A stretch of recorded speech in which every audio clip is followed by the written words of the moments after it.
Bonjour Serge Smoker. Bonjour Charles-Torres, bonjour auditrices, auditeurs. Alors, on se rappelle, Marie-Laure Phinera-Hort voulait une femme pour sa succession à la tête de la CACL, Sandra Trochimara en l'occurrence. Content aujourd'hui d'avoir déjoué ses plans? Ah non, il ne s'agit pas d'avoir déjoué pas ses plans. Je ne viens pas donc avec cet état d'esprit. Nous sommes élus pour servir la population. Je ne pense pas qu'il y ait ces arrière-pensées. C'est un choix qu'elle avait émis. Bon, c'est un choix personnel. Le mot d'ordre, j'imagine, c'est de faire barrage à Sandra Trochimara. Ah non, pas du tout. C'est jamais. Non, pas du tout.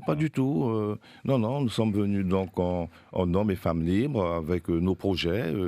Nous avons présenté nos orientations. Il y a eu des débats. Ça s'est passé vraiment dans un consensus général, sauf quand même pour la question de la présidence, où il y avait 2 candidats, et puis le suffrage démocratique a parlé.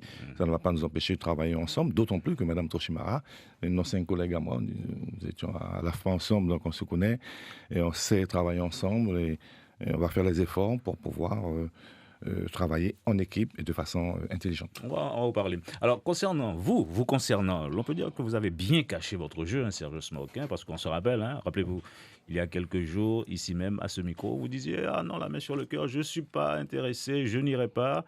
Que s'est-il passé entre-temps? Écoutez, je ne sais pas si j'ai dit ça en ces termes. C'est simplement que j'avais... Vous savez, j'anticipe. Il y a que les imbéciles qui ne changent pas d'avis. Oui, c'est ça. Parce que je dis simplement que l'aglo, c'est une structure particulière. C'est une structure qui est basée sur le travail collectif. D'accord? Et tant qu'on n'a pas croisé, échangé sur notre vision de l'aglo, c'est difficile pour moi de dire ok, je suis candidat. Non, pas du tout. Je crois il y a beaucoup d'administrés qui me demandaient d'y aller parce qu'ils estiment à un moment donné que c'était entre guillemets autour de Matoury d'aller à la gouvernance. C'est ça qui a mûri véritablement votre réflexion? Non, pas du tout. Ces sollicitations? Non, c'est pas ça. C'est parce que pendant la campagne sur des municipales, nous avons été très interpellés. Parfois avec beaucoup d'insistance, je dirais pas violemment, mais avec beaucoup d'insistance. Allez, Serge, sur les problématiques qui impactaient de l'aglo, qui impactaient. Donc, alors je parlais de la question des déchets, de l'assainissement, de l'eau. De l'eau potable, de l'aménagement, de la problématique de l'habitat insalubre, qui sont du ressort de l'aglo. Et donc j'ai été sensibilisé par cela surtout. Alors c'est quoi 30 secondes, j'ai une petite question, Véronique Betts. C'est quoi votre problème avec le maire de Macoria? Il n'aurait pas voté pour vous comme prévu, mais pour Sandra Trochimara? Écoutez, le vote est secret. Il est difficile de savoir qui a voté après, on sait ce qui se passe après. On essaie d'analyser les résultats, mais ce qu'il y a d'intéressant, ce qu'il faut retenir, c'est qu'il y a véritablement une volonté affichée des maires, des 6 maires de l'aglo et de leurs collègues de travailler pour satisfaire les besoins de leur population. C'est ce qu'il faut retenir. Ce langage d'unité. Là. Alors, langage d'unité, on entend bien. Après, vous disiez il y a quelques instants que les administrés de Matoury vous ont poussé à y aller parce que les intérêts de Matoury n'étaient visiblement pas suffisamment défendus. Est-ce donc à dire que quelque part, le président de l'aglo joue quand même principalement pour sa commune, puisque c'est ce qui semble s'être passé, selon ce qu'on peut comprendre avec la maire de Cayenne précédemment. C'est une interprétation de dire que celui qui est à la présidence si on vous a poussé à y aller par rapport aux intérêts de Matoury, c'est que c'est un petit peu ça quand même. Non, simplement, mais les gens ne sont pas dans ces histoires-là. Et il y a des problématiques qui se posent. Comment peut-on faire pour résoudre la question du traitement et surtout de la collecte des déchets? Ça, c'est une question. Et c'est une vraie question. Nous, à charge à nous de voir comment le faire. Je pense que la réponse, c'est au niveau de l'aglo. Alors, on n'a pas entendu dans les discours des uns et des autres que l'ancienne présidente, s'attachait plus à répondre aux besoins de ses administrés. On l'a entendu ça et là. Alors, ce n'est pas mon discours, en tout cas. Moi, j'ai un discours d'unité, de rassemblement. Je suis quelqu'un qui essaie de fédérer. Le passé, c'est le passé. Il y avait le moment de la campagne, le temps de la campagne. Maintenant, il y a le temps des réalisations et du travail. Oui, mais franchement, vous n'aurez pas tendance quelque part vous insistez beaucoup à administrer un petit peu plus pour Matoury, un petit peu plus pour Matoury. Alors, après, moi, je crois que c'est l'état d'esprit. L'aglo, ne doit pas devenir une instance politique. d'abord une instance de gestion. Et donc, moi, je m'inscris dans une continuité de service par rapport à ce qui avait été fait, et je m'inscris, oui, je viens avec un état d'esprit et partagé par tous les membres de l'agglo, qui est de travailler. Faisons fi du passé. Ce qui a été fait a été fait. C'est sûr qu'il faudra, par rapport donc, à ce qui s'est passé avant, améliorer, puisque le passé doit nous servir d'exemple. Et aujourd'hui, s'il y a eu des erreurs, on n'en est pas à les recommencer. Nous allons essayer de les améliorer. Vous savez, donc l'homme par définition est perfectible. Il y a une histoire, on se base sur le passé pour préparer l'avenir, et nous allons essayer d'éviter les obstacles qui ont peut-être à un moment donné pu freiner ou ralentir donc un processus de développement plus harmonieux du territoire. Serge Smock, vous disiez que a priori votre premier dossier c'est les déchets, puisque ça fait 2 fois que vous... vous le signalez à notre micro.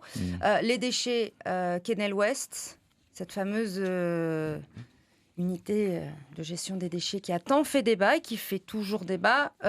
Serge Smock, président de l'agglo, on abandonne, on continue? Il faut trouver... Non, pas du tout. Moi, je pense que ce débat-là sur le lieu d'installation est important. C'était juste avant les élections, en fait, je veux dire. 1 an, 2 ans avant les élections, il fallait que certains maires se positionnent pour dire oui ou non ils voulaient. Entre-temps, vous avez quand même les forces sociales, enfin les forces de pression. C'est-à-dire notamment la question des agriculteurs, des groupements d'intérêts divers, qui mettent un peu la pression. Donc on peut comprendre que les maires soient très, très, très prudents avant de s'engager sur un long projet. Donc je crois que mais tout le monde reconnaît l'utilité de ce centre. Nous allons trouver une solution. Mais pas chez moi, pas en mon cas. Non, c'est pas comme ça que ça se fait. C'est pas comme ça. C'est-à-dire qu'il y a des études qui sont faites pour trouver le meilleur emplacement possible. Après, il faut que les conseillers communautaires puissent véritablement analyser la situation, parce que si on ne le fait pas, c'est l'État qui fera à notre place. Qui va nous imposer, qui va certainement nous imposer. Comment ? Vous n'avez pas répondu du coup habilement détourné la question. Oui ou non, si Kenel c'était Ouest. sur mon territoire, j'aurais dit oui. Mais en fait, ce que je veux dire, c'est que c'est vraiment un moment de réflexion, de partage. Mais on perd du temps, Serge Smock. On ne va pas perdre du temps. Je vous assure que dans très prochainement, dans les mois à venir, que j'ai eu un entretien avec monsieur le préfet, tout récemment, il me disait qu'il fallait trouver une solution. Nous allons trouver une solution parce que vraiment, il en va de la santé des gens, de leur sécurité, et puis de la protection de l'environnement. C'est un sujet fondamental. Moi, je crois que nous sommes des maires responsables pour pouvoir, à un moment donné, prendre nos décisions avec la communauté. Et ça doit rester à Guénel, ça doit se faire à Guénel. Je ne sais pas, je ne peux pas vous le dire aujourd'hui. Je ne peux pas prendre une décision alors que je n'ai pas encore consulté mes collègues. Ce serait donc un manque de courtoisie de ma part et ce serait une erreur de le dire. Mais quand on est chef, on s'impose. C'est que non, on ne s'impose pas. Je suis pour la discussion. Vous me connaissez. Donc nous allons trouver une solution au profit de nos populations. Alors vous refusez, vous concernant, de parler d'ascension rapide, fulgurante, quoi. C'est la fausse modestie que nous faites là. Non, c'est pas ça. C'est qu'il y a eu un concours de circonstances. Il y a deux élections qui étaient très proches, les municipales, et donc l'élection au conseil communautaire. Bon, de toute façon, ça aurait été un maire, quel qu'il soit, un maire récemment élu. Alors, ascension fulgurante, non, je ne crois pas. C'était un concours de circonstances, comme je disais. En tout cas, c'est le fruit d'un travail collectif sur la commune de Matoury qui donne aujourd'hui ce résultat. Est-ce que apparemment, je serais le maire le mieux élu des grandes villes, avec plus de 61%. Et est-ce que c'est une collaboration ou en tout cas une entente cordiale avec Rodolphe Alexandre ? Mais vous allez loin quand même. Il y a d'autres élections qui arrivent l'année prochaine. Serge Smock, c'est aussi très important. Non, il n'y a pas eu d'accord. Non, pas du tout. Sénatorial dans 6 ans pour vous, c'est jeune. Non, il ne faut pas trop anticiper. Moi, je suis quelqu'un de... Voilà, j'anticipe effectivement, mais je veux dire que je ne pense pas à ma carrière politique. Je ne crois pas que ce soit le cas pour la plupart des maires. Nous sommes élus, on fait le travail qu'il faut faire, mais il n'y a pas de stratégie politique globale avec la CTG, pour la CTG. Non, pas du tout. Le temps passe trop vite dans l'invité café. Merci Serge Smock d'avoir répondu à nos questions ce matin. L'invité café.